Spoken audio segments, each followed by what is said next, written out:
Hi, good afternoon. Many of you aren't going to like this because you look at life insurance like a pseudo financial tool, sort of like you probably look at Bitcoin like a pseudo financial tool. And what I look at is just the raw numbers, the raw data. And the cool thing is, say you just had a kid, you can look at a whole life policy and it's really basic. I mean, the best part about these whole life policies is most companies pay dividends even through tough financial times like depressions and recessions. A good insurance company typically will always pay their dividend. There are companies that haven't ever not paid their dividend, even companies that were around in the Great Depression. I have to do a little more research on that to figure out the exact. It might have been like Chubb or something, I don't know.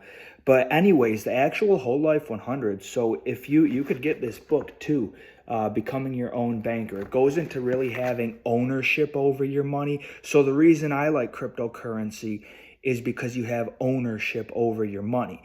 Someone can't just take it and lend it to someone else, like the banks. It'd be like somebody coming over to your kitchen and saying, "Hey, let me borrow all of your pasta." And then I'm going to tell people I have more pasta than I actually have. It just doesn't make sense to me. I value ownership. That might sound bad, but you want to own your money. You want to own your assets. That's why I like this little investment tool, whole life insurance, because the first couple years you do pay custodial fees. I mean, you're paying custodial fees for like the first 2 years of the policy. And then you start to get some dividends. But, if you start a policy for someone at the beginning of their life and you pay, say, $2,500 of premium for 20 years, and I'm just reading this raw data, I could share a link to it or to put a picture in the post. But when they're 50, that first 22 years of really casual investing, by the time your child is 50, the cash value with those 5% annual dividends is $860,000. That's your kid's retirement plan. I mean, that's whole life insurance. It gets overlooked a lot because it's not immediate. People want now. People want interest rates now, high 15% return. It's lackadaisical. But really, that's why I'm a fan of whole life insurance and also crypto, because it goes back to, yeah, you have that cash value and it's yours. No one's taking it. The bank can't take it.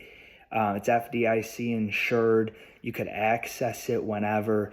And you could even, I mean, this book, Becoming Your Own Banker, it actually goes into equipment financing, which is an awesome chapter. And in the equipment financing, it goes into, yeah, the first 5 to 10 years of the policy, it's a little rough. But then once it evens out, once you're sort of at a no loss, just a break even, then you could actually have maybe like a fleet of trucks that is essentially paying for, you get one truck paying for the next truck. And it's complicated. It's a good book to read. You should at least know about life insurance, and there's a million people trying to sell it. 99.9% of them don't know what they're talking about. I sold life insurance. I did not know what I was talking about, but I sort of understood it. Most people have no idea. This book will give you everything you need to know about it. And yeah, read this book. Don't listen to anyone else.